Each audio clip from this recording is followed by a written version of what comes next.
ஒரு மனிதன் தனது வாழ்க்கையில் எவ்வளவு பெரிய தவறு செய்திருந்தாலும் அவன் செய்த தவறை உண்மையாக உணர்ந்து மனம் திருந்தினால் அவனுக்கு மீண்டும் ஒரு புதிய வாழ்க்கை கிடைக்கும் என்று உலகின் பல ஆன்மீக மரபுகள் நம்பிக்கை அளிக்கின்றன. ஆனால் அதே நேரத்தில் சில புனித நூல்கள் ஒரு விஷயத்தை பற்றி மிகவும் கடுமையாக எச்சரிக்கின்றன. அந்த எச்சரிக்கை என்ன தெரியுமா? மனிதன் செய்யும் எல்லா பாவங்களும் மன்னிக்கப்படுமா, அல்லது ஒரே ஒரு பாவம் மட்டும் மன்னிக்கப்படாமல் போகுமா? இந்த கேள்வி ஆயிரக்கணக்கான ஆண்டுகளாக மனித மனதில் பதில் தேடி வருகிறது. இன்று இந்த வீடியோவில் அந்த மர்மத்தை பற்றி ஆழமாக பார்க்க போகிறோம். ஆனால் இறுதி வரை பார்த்தால்தான் இந்த கேள்விக்கான முழுமையான பதில் உங்களுக்கு புரியும். ஒரு நிமிடம் சிந்தித்து பாருங்கள். உலகிலேயே மிகப்பெரிய பாவம் என்று நீங்கள் எதை நினைக்கிறீர்கள்? கொலையா, திருட்டா, பொய்யா, துரோகமா, நம்பிக்கை வைத்த ஒருவரை ஏமாற்றுவதா? இல்லை, பலரும் முதலில் நினைப்பது இதைத்தான். ஆனால் உண்மை அதைவிட மிகவும் ஆழமானதாக இருக்கலாம். இந்த வீடியோவின் நடுப்பகுதியில் நீங்கள் கேட்கப் போகும் ஒரு உண்மை இதுவரை நீங்கள் பாவம் பற்றி வைத்திருந்த எண்ணத்தையே மாற்றக்கூடும். மனிதன் தவறு செய்வது புதிதல்ல. வரலாறு முழுவதும் எண்ணற்ற மனிதர்கள் தவறுகள் செய்திருக்கிறார்கள்.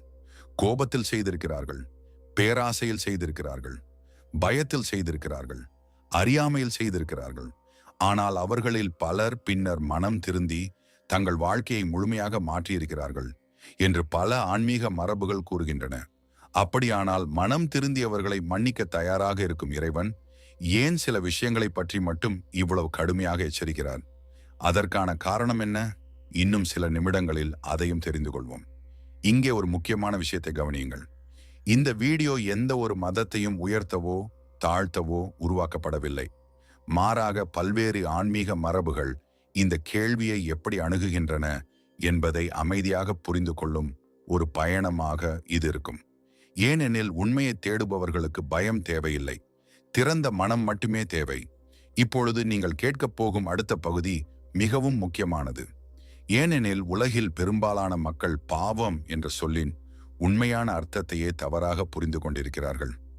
பாவம் என்பது வெறும் சட்டத்தை மீறுவது மட்டுமா, அல்லது மனிதனின் உள்ளத்தை மெதுவாக இருளாக்கும் ஒரு நிலைமையா? இதற்கான பதில் உங்களை ஆச்சரியப்படுத்தலாம். இந்த வீடியோவை இறுதி வரை தவறாமல் பாருங்கள்.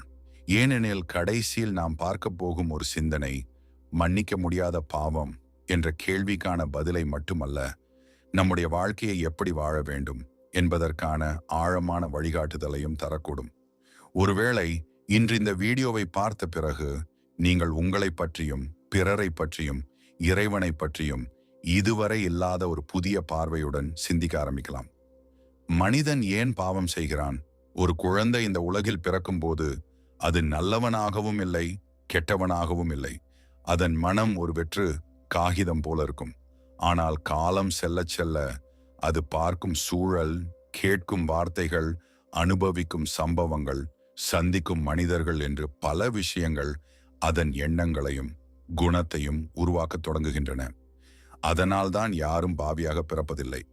மனிதன் செய்யும் தவறுகளுக்கு பின்னால் பெரும்பாலும் அவன் மனதுக்குள் நடைபெறும் ஒரு போராட்டம்தான் காரணமாக இருக்கிறது. முதலில் வருகிறது ஆசை. ஆசை இல்லாமல் வாழ்க்கையே இயங்காது. ஆனால் அளவுக்கு மீறிய ஆசை மனிதனை தவறான பாதைக்கு இழுத்துச் செல்ல ஆரம்பிக்கிறது. தனக்கு சொந்தமில்லாததை அடைய வேண்டும் என்ற எண்ணம் உருவாகும் போது நேர்மையான பாதை மெதுவாக மறைந்து தவறான வழி சரியானது போல தோன்ற ஆரம்பிக்கிறது. அதன் பிறகு வருகிறது கோபம். ஒரு சில நொடிகள் மட்டுமே நீடிக்கும் கோபம் பல வருடங்கள் சரி செய்ய முடியாத காயங்களை உருவாக்கி விடுகிறது. கோபத்தில் பேசப்பட்ட ஒரு வார்த்தை, கோபத்தில் எடுக்கப்பட்ட ஒரு முடிவு, கோபத்தில் செய்யப்பட்ட ஒரு செயல் மனிதன் வாழ்நாள் முழுவதும் வருந்தும் நிலையை உருவாக்கிவிடலாம். அதனால்தான் பல ஆன்மீக மரபுகள் கோபம் மனிதனின் அறிவை மறைக்கும் சக்தி என்று கூறுகின்றன. அடுத்ததாக பேராசை. தேவைக்காக சம்பாதிப்பது தவறல்ல. ஆனால் எவ்வளவு கிடைத்தாலும் போதாது என்ற மனநிலை உருவானவுடன் மனசாட்சி மெதுவாக மௌனமாகி விடுகிறது. பிறருடைய உரிமையை பறித்தாவது வெற்றி பெற வேண்டும் என்ற எண்ணம் பல தவறுகளுக்கு கதவை திறக்கிறது. பேராசை நிறைவை தருவதில்லை. அது இன்னும் வேண்டும் என்ற முடிவில்லாத பசியை மட்டுமே உருவாக்குகிறது. அதன் பிறகு அகங்காரம். நான் செய்வது மட்டுமே சரி, என்னை யாராலும் கேள்வி கேட்க முடியாது, நான் தவறு செய்யவே மாட்டேன் என்ற எண்ணம் மனிதனை உண்மையிலிருந்து விலக்குகிறது. ஒரு தவறை விட ஆபத்தானது அந்த தவறை ஒப்புக்கொள்ள மறுக்கும் மனநிலையே. அகங்காரம் அதிகரிக்கும் போது மனசாட்சியின் குரல் மெதுவாக கேட்காமல் போய்விடுகிறது.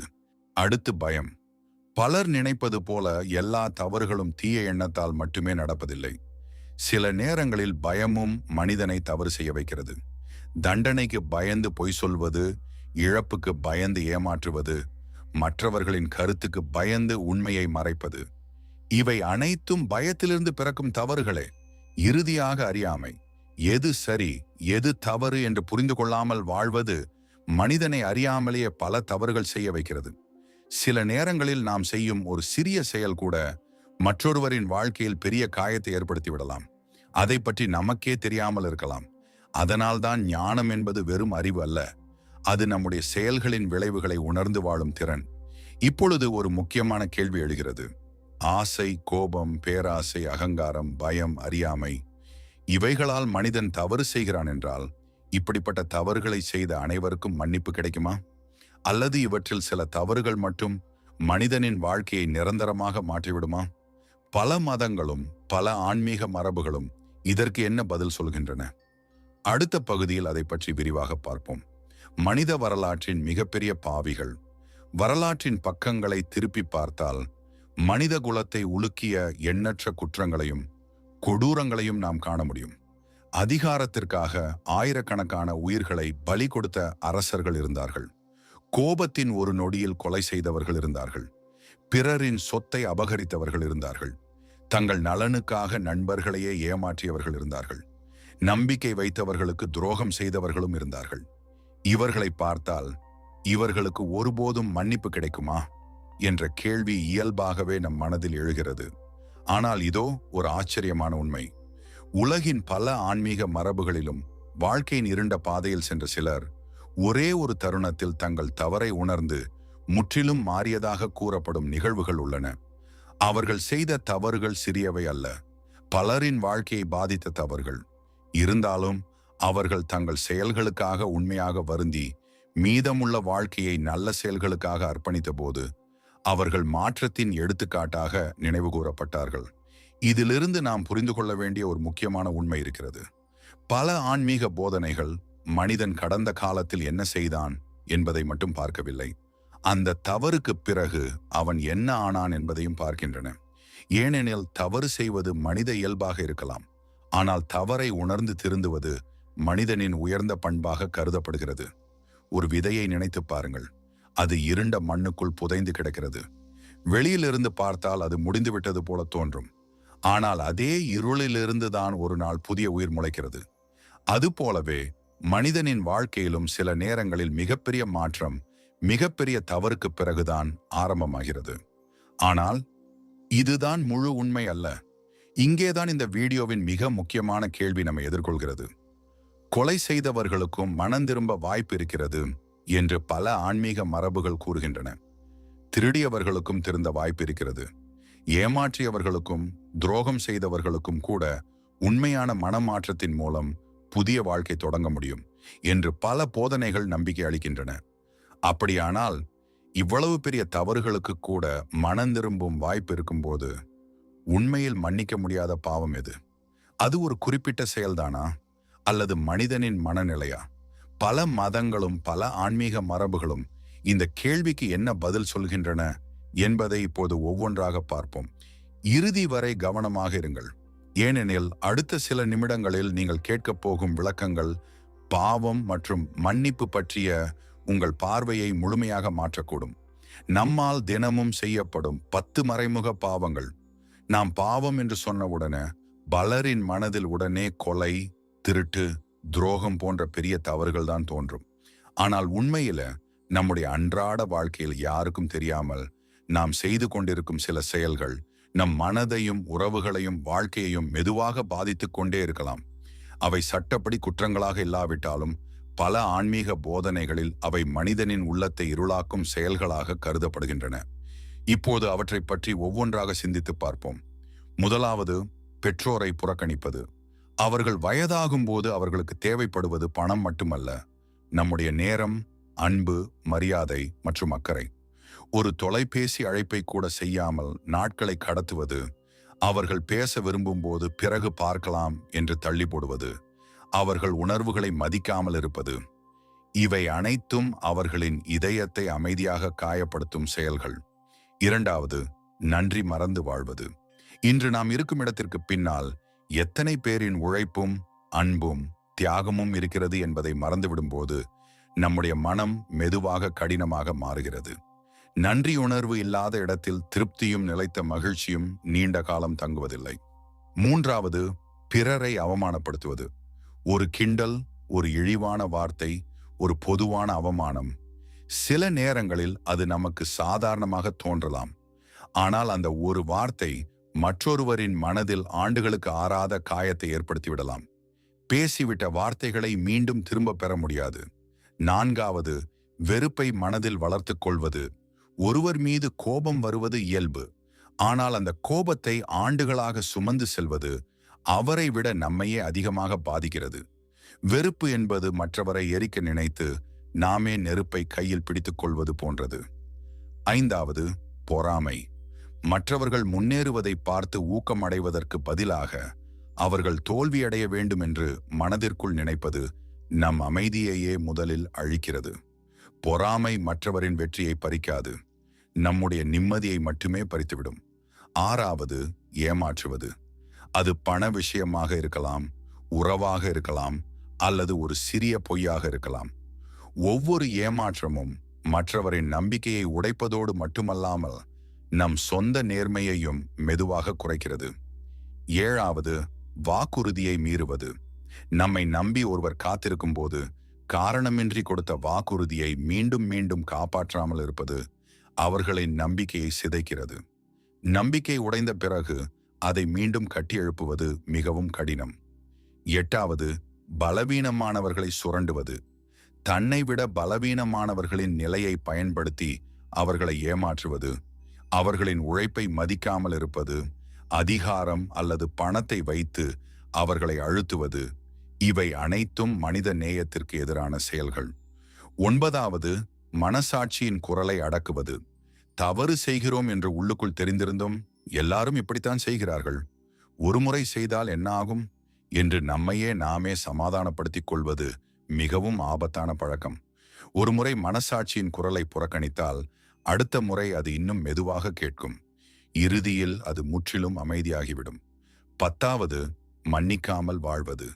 நம்மை காயப்படுத்தியவர்களை உடனே மன்னிப்பது எளிதல்ல. ஆனால் வாழ்நாள் முழுவதும் வெறுப்பை சுமந்து செல்வதும் ஒரு பாரம். மன்னிப்பது என்பது அவர்கள் செய்த தவறை சரி என்று ஏற்றுக்கொள்வது அல்ல, அந்த வலியின் சிறையிலிருந்து நம்மையே விடுவித்துக் கொள்வது. இப்போது ஒரு நிமிடம் அமைதியாக உங்களையே கேட்டு பாருங்கள். இந்த 10 விஷயங்களில் ஒன்றையாவது தெரியாமலோ உணராமலோ நாமும் செய்து கொண்டிருக்கிறோமா?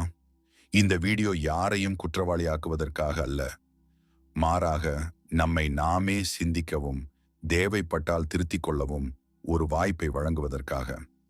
ஏனெனில் உண்மையான மாற்றம் மற்றவர்களை மாற்றுவதில் அல்ல, நம்முடைய மனதை மாற்றுவதில்தான் ஆரம்பமாகிறது. வாழ்க்கையை மாற்றும் கதை. ஒரு சிறிய கிராமத்தில் எல்லோராலும் மதிக்கப்படும் ஒரு முதியவர் வாழ்ந்து வந்தார். அவருக்கு வயது மிகவும் அதிகமாகிவிட்டது. உடல் பலம் குறைந்திருந்தது. ஆனால் அவருடைய முகத்தில் ஒரு விசித்திரமான அமைதி இருந்தது.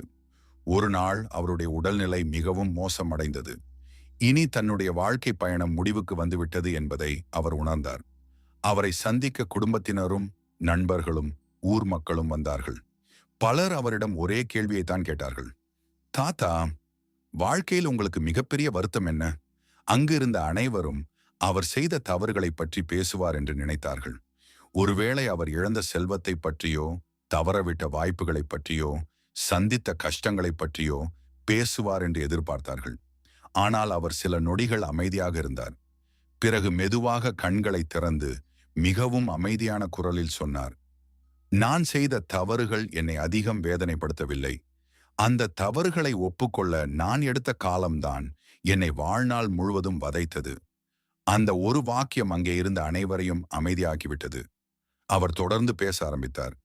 நான் தவறு செய்த ஒவ்வொரு முறையும் என் மனசாட்சி என்னை எச்சரித்தது. ஆனால் நான் அதை கேட்கவில்லை. நான் சரிதான் என்று என்னையே நான் ஏமாற்றிக் கொண்டேன். அகங்காரம் என்னை உண்மையை பார்க்க விடவில்லை. காலம் சென்றது, ஆண்டுகள் ஓடின. ஆனால் உண்மையிலிருந்து நான் ஓட முடியவில்லை. ஒரு நாள் கண்ணாடியில் என் முகத்தை பார்த்தபோது வயதாகியது என் உடல் மட்டுமல்ல, மன்னிப்பு கேட்க வேண்டிய பல ஆண்டுகளையும் நான் இழந்துவிட்டேன் என்பதை உணர்ந்தேன். அவர் கண்களில் கண்ணீர் வழிந்தது. நான் முன்பே மன்னித்து விடுங்கள் என்று சொல்லியிருக்கலாம். நான் தவறு செய்துவிட்டேன் என்று ஒப்புக்கொண்டிருக்கலாம். என்னால் காயமடைந்தவர்களிடம் சென்று மன்னிப்பு கேட்டிருக்கலாம். ஆனால் ஒவ்வொரு நாளும் நாளை பார்த்து கொள்வோம் என்று தள்ளிக்கொண்டே போனேன். அந்த நாளை பல ஆண்டுகளாக மாறிவிட்டது. சில நொடிகள் அங்கே முழு அமைதி நிலவியது. பிறகு அவர் கடைசியாக ஒரு வார்த்தை சொன்னார். தவறு செய்வதை விட ஆபத்தானது தவறை ஒப்புக்கொள்ள தாமதிப்பதுதான். இந்த ஒரு வாக்கியம் அங்கே இருந்த அனைவரின் மனதிலும் ஆழமாக பதிந்தது. நண்பர்களே, இந்த கதை ஒரு முதியவரின் கதை மட்டுமல்ல, நம்மில் பலருடைய வாழ்க்கையின் பிரதிபலிப்பாகவும் இருக்கலாம். ஒருவேளை நாம் யாரையாவது காயப்படுத்தி இருக்கலாம். ஒருவேளை நமக்கு அன்பு காட்டியவர்களை நாம் புறக்கணித்திருக்கலாம். ஒருவேளை நம்முடைய மனசாட்சிக்கு எதிராக சில முடிவுகளை எடுத்திருக்கலாம். ஆனால் இன்னும் நாம் உயிருடன் இருக்கிறோம். அதன் அர்த்தம் மாற்றத்திற்கான வாய்ப்பு இன்னும் இருக்கிறது என்பதுதான். கடந்த காலத்தை மாற்ற முடியாது, ஆனால் இன்னைக்கு எடுக்கும் ஒரு நல்ல முடிவு நாளைய வாழ்க்கையை முழுமையாக மாற்ற முடியும். அதனால இந்த வீடியோ முடியும் முன் உங்களிடம் நான் ஒரு வேண்டுகோள் வைக்கிறேன். உங்கள் மனதில் அமைதியாக இந்த 3 கேள்விகளை கேட்டு பாருங்கள். நான் யாரிடமாவது மன்னிப்பு கேட்க வேண்டுமா? நான் யாரையாவது மன்னிக்க வேண்டுமா? இன்று முதல் நான் என்னை மாற்ற தயாராக இருக்கிறேனா? இந்த 3 கேள்விகளுக்கும் உங்கள் மனம் நேர்மையாக பதில் சொன்னால் இந்த வீடியோவின் உண்மையான நோக்கம் நிறைவேறிவிட்டது. நண்பர்களே, இந்த வீடியோ முடியும் நேரத்தில் நீங்கள் ஒரு விஷயத்தை மட்டும் நினைவில் வைத்துக் கொள்ளுங்கள். கடவுள் மனிதனை தண்டிப்பதில் மகிழ்ச்சி அடைவதில்லை. மனிதன் தனது தவறுகளை உணர்ந்து நல்ல பாதைக்கு திரும்ப வேண்டும் என்பதைத்தான் உலகின் பல ஆன்மீக போதனைகள் மீண்டும் மீண்டும் வலியுறுத்துகின்றன. தவறு செய்வது மனித இயல்பு. ஆனால் அந்த தவறை உணர்ந்து திருந்துவது மனிதனின் மிக உயர்ந்த பண்பு. கடந்த காலத்தில் நீங்கள் என்ன செய்தீர்கள் என்பதை இன்று மாற்ற முடியாது. ஆனால் இன்று நீங்கள் எடுக்கும் ஒரு நல்ல முடிவு உங்கள் எதிர்காலத்தை முழுமையாக மாற்ற முடியும். அதனால இந்த வீடியோவை முடிப்பதற்கு முன் உங்கள் மனதிடம் அமைதியாக 3 கேள்விகளை கேட்டு பாருங்கள். நான் யாருடைய மனதை காயப்படுத்தி இருக்கிறேனா? அப்படியானால் இன்னும் தாமதமாகவில்லை. முடிந்தால் அவர்களிடம் மன்னிப்பு கேளுங்கள். ஒரு உண்மையான மன்னிக்கவும் என்ற வார்த்தை பல ஆண்டுகளாக உடைந்திருந்த உறவுகளை கூட மீண்டும் இணைக்க முடியும். நான் யாரையாவது இன்னும் மன்னிக்காமல் வைத்திருக்கிறேனா? மன்னிப்பது என்பது அவர்கள் செய்த தவறை ஏற்றுக்கொள்வது அல்ல. அந்த வலியின் சுமையை உங்கள் மனதிலிருந்து இறக்கி வைப்பதுதான். வெறுப்பை சுமந்து வாழ்வதை விட மன அமைதியுடன் வாழ்வதே மிகப்பெரிய வெற்றி. நான் என்னையே மன்னிக்க தயாராக இருக்கிறேனா? பல நேரங்களில் நம்முடைய மிக கடுமையான நீதிபதி நாமே. கடந்த கால தவறுகளுக்காக நம்மை நாமே வாழ்நாள் முழுவதும் தண்டித்துக் கொண்டே இருக்கிறோம். ஆனால் தவறிலிருந்து பாடம் கற்றுக்கொண்டு முன்னேறுவதுதான் உண்மையான மாற்றம். நண்பர்களே, வாழ்க்கை மிகவும் குறுகியது. வெறுப்புடன் வாழ்வதற்கும் அகங்காரத்தை பிடித்துக்கொண்டு வாழ்வதற்கும் நாளை பார்த்து கொள்ளலாம் என்று நல்ல முடிவுகளை தள்ளி போடுவதற்கும் இந்த வாழ்க்கை மிகவும் விலை மதிப்பானது.